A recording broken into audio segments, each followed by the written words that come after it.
Hi guys, तो स्वागत है आपका स्टडी अड्डा में। तो आज हम बात करने जा रहे हैं एल्गोरिथम के बारे में। ये कंप्यूटर साइंस स्टूडेंट के लिए काफ़ी इंपॉर्टेंट टॉपिक है। तो इस लेक्चर में बेसिकली हम बात करेंगे एल्गोरिथम के इंट्रोडक्शन के बारे में। क्या प्रॉपर्टी होती है, एक क्राइटेरिया होता है। तो पहला क्वेश्चन है, what is algorithm? Algorithm is finite set of instruction. तो algorithm finite set of instruction है।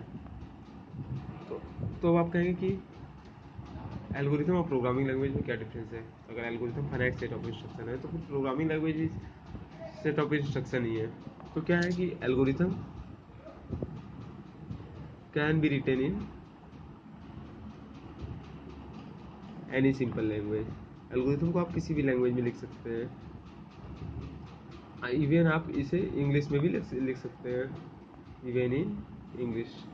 बेसिकली एल्गोरिथम एक प्रोग्रामिंग लैंग्वेज नहीं है। एल्गोरिथम आपको प्रोसीजर बताता है कि कोई प्रोग्राम कैसे बनाएंगे, जबकि प्रोग्राम आपको किसी पर्टिकुलर लैंग्वेज में ही लिखने पड़ते हैं। प्रोग्राम इज रिटेन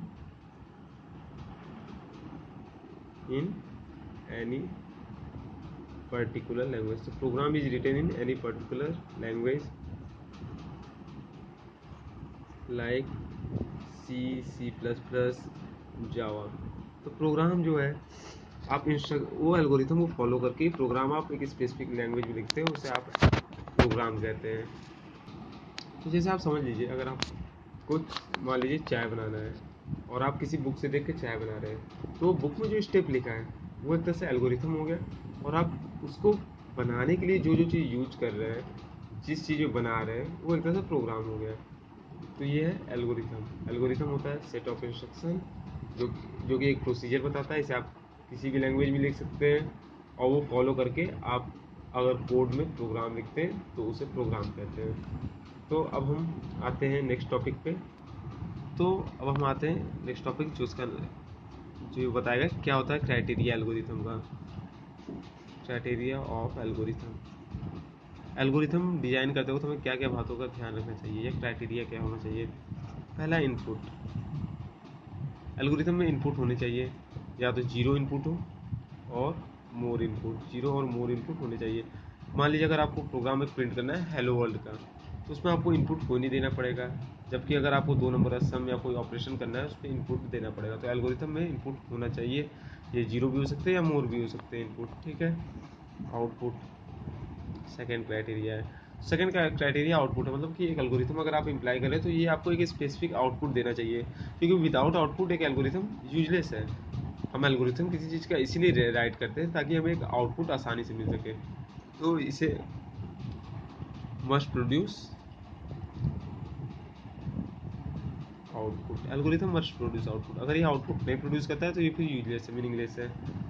तीसरा क्राइटेरिया होता है फाइनाइटनेस। फाइनाइटनेस मीन्स कि एल्गोरिथम एंड रखना चाहिए। ऐसा नहीं कि आप एल्गोरिथम लिखते रहे और ये एंड ही नहीं हो रहा है। एल्गोरिथम का एक एंडिंग होना चाहिए। हैव,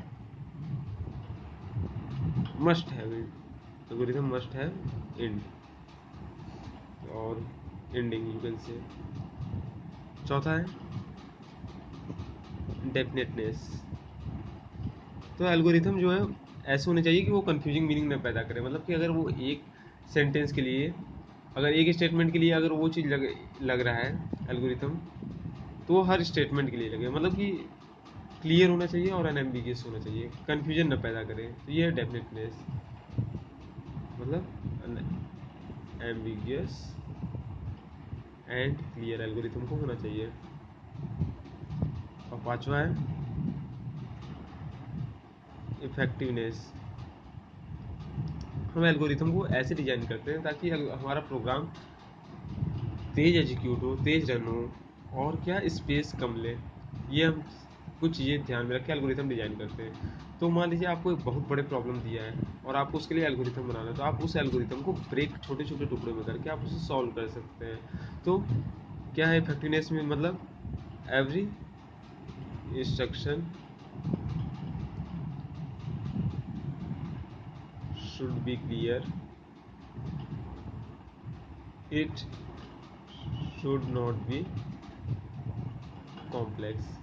मतलब कि एल्गोरिथम कॉम्प्लेक्स होना चाहिए, काफ़ी क्लियर होना चाहिए।